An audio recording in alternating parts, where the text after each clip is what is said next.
Asthma వ్యాధి పట్ల అవగాహన కలిగి ఉండి ప్రాథమిక దశలో వ్యాధిని గుర్తించినట్లయితే నివారణ అనేది చాలా సులువుగా ఉంటుందని ప్రముఖ ఆస్తమా వైద్యులు డాక్టర్ జి కుళ్ళాయప్ప తెలిపారు. ఈ మేరకు నగరంలో నిర్వహించిన ప్రపంచ ఆస్తమా వైద్య దినోత్సవ ఉచిత వైద్య శిబిరంలో ఆయన పాల్గొన్నారు. ప్రపంచ ఆస్తమా వైద్య దినోత్సవాన్ని పురస్కరించుకుని ప్రముఖ ఆస్తమా వైద్యులు డాక్టర్ కుళ్ళాయప్ప నగరంలోని నాగిరెడ్డి రెవెన్యూ కాలనీలో ఉచిత వైద్య శిబిరం ఏర్పాటు చేశారు. శిబిరానికి తరలివచ్చిన రోగులకు ఉచితంగా వైద్య పరీక్షలు నిర్వహించి మందులను అందజేశారు. ఈ సందర్భంగా డాక్టర్ జి కుళ్ళాయప్ప మాట్లాడుతూ సమాజంలో రోజురోజుకు ఆస్తమా వ్యాధి బారిన పడుతున్న బాధితుల సంఖ్య అధికంగా ఉందన్నారు. ముఖ్యంగా కాలుష్యం, ధూమపానం తదితర వ్యసనాల వల్ల ఈ వ్యాధి వచ్చే అవకాశం ఉందన్నారు. దీని పట్ల ప్రజలు తగిన జాగ్రత్తలు పాటిస్తే వ్యాధిని నివారించుకోవచ్చని తెలిపారు.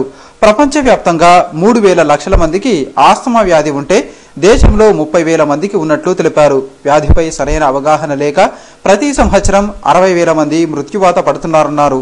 ప్రజలు వ్యాధిపై అవగాహన పెంచుకొని ఆస్తమాను అదుపులో ఉంచాలని ఆయన పిలుపునిచ్చారు.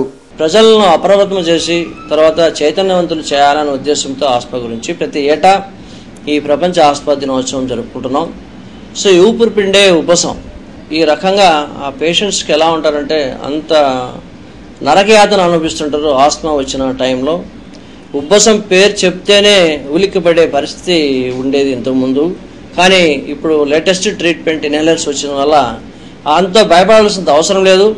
మీ దగ్గర ఉన్నటువంటి వైద్యుని, ఛాతీ వైద్యుని సంప్రదించి మీరు సరైన ఇన్హేలర్ దగ్గర పెట్టుకుంటే చాలు.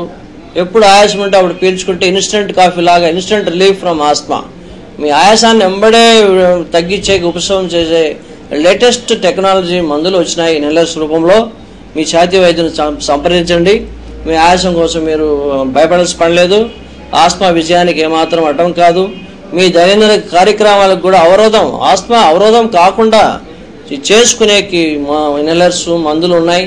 మీ వైద్యుని సంప్రదించండి. ఆస్తమా అంటువ్యాధి కాదు, ఆస్తమా దీర్ఘకాలిక జబ్బు.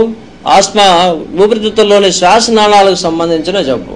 ఈ శ్వాసనాళాలు కుంచించుకుపోతాయి. ఎప్పుడైతే కుంచించుకుపోతాయో కావాల్సినంత గాలి లేదా ఆక్సిజన్ చేరదు.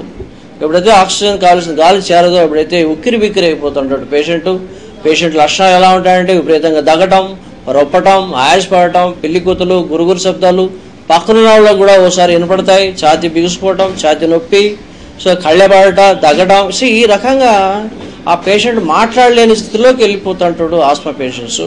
ఇది అంటువ్యాధి కాదు, గుర్తుపెట్టుకోండి. భయపడాల్సిన అవసరం లేదు. ఈ రకంగా ముఖ్యంగా ఈ దుమ్ము, ధూళి ఈ కారణాలు ఏమంటే అలర్జీ కారణాలు ఎక్కువ ఉంటాయి. ఈ దుమ్ము, ధూళికి పోవటం, పూల పప్పడి సీజనల్గా ఉంటుంది. పూల పప్పడి తర్వాత జంతువులు